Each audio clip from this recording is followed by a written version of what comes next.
So one thing that I have noticed is that many people who believe in the pre-trib rapture, and by the way, I am pre-trib and strongly so. It is the biblical view of the rapture. But one thing that I've noticed is that many people who are pre-trib have a incorrect understanding of how the tribulation actually commences. Many people falsely believe that the rapture is what starts or commences the 7-year tribulation period. And that is just not biblical. It's just not correct to say that. So what is known as the tribulation period is probably better referred to as Daniel's 70th week. And the reason why that is a better designation or label for the tribulation period is because it more accurately reflects the origins of the 7-year time period. You know, many people think that the tribulation period is a New Testament doctrine, that it's a doctrine which first appears within the book of Revelation, for instance, or maybe within the Olivet Discourse in the Synoptic Gospels. But that is not actually the case. The tribulation period, this period of 7 years, actually traces its origins to the Old Testament. You can find passages, numerous passages, specifically in the prophets, in the prophetic section, the major and minor prophets, talking and prophesying about this future tribulation period. And specifically, the book of Daniel is actually where the tribulation period really has its origins. It goes back to this 70 weeks prophecy that is given to Daniel concerning the nation of Israel. And what happens is that when you read Daniel chapter 9, what you find out is that the first 69 weeks have already been accomplished and fulfilled, and that there's only one prophetic week left. So it's the book of Daniel, actually, where the tribulation period really finds its origins.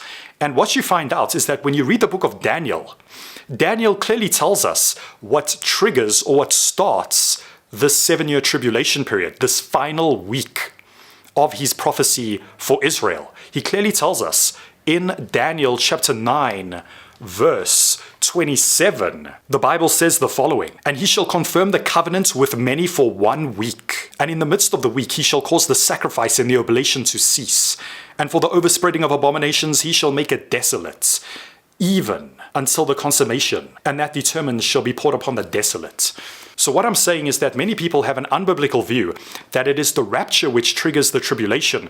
But biblically, that is not correct. What triggers the tribulation is the confirming of the covenant in Daniel chapter 9, verse 27, that the Antichrist is going to confirm a covenant with Israel, which, by the way, many commentators take that as some sort of a peace treaty that the Antichrist is going to make with Israel and probably some of the surrounding nations around Israel. There's going to be some sort of peace treaty, you know, very similar to what has been initiated in recent years, referred to as the Abraham Accords. It's going to be something along those lines, some sort of peace treaty, some sort of covenant that the Antichrist makes or that he brokers with Israel. And it is at that event, it is at the confirming of the covenant that the last 70th week of Daniel's prophecy is triggered and commences. So it is not the rapture which triggers and commences the tribulation. And that's so important to understand, because what I've noticed recently online, there's been a frenzy of videos online that I've noticed of people saying that the rapture is going to happen this September. And they have all sorts of timelines that they've come up with. But the key problem that I've noticed with all of the timelines and the dates that have been put forth is that they all assume that it is the rapture that triggers the tribulation. And biblically, that's just not true. So what you actually discover biblically is that there's an unknown interval of time between the rapture, when the rapture takes place, and the actual starting of the tribulation period. There's an interval of time between when the rapture takes place and when the covenant is confirmed with the Antichrist and Israel. And because of that, it throws off any sort of attempt to date set the rapture or to try and work out some sort of timeline based on that, because there is this undisclosed, unknown gap of time between the rapture and the tribulation.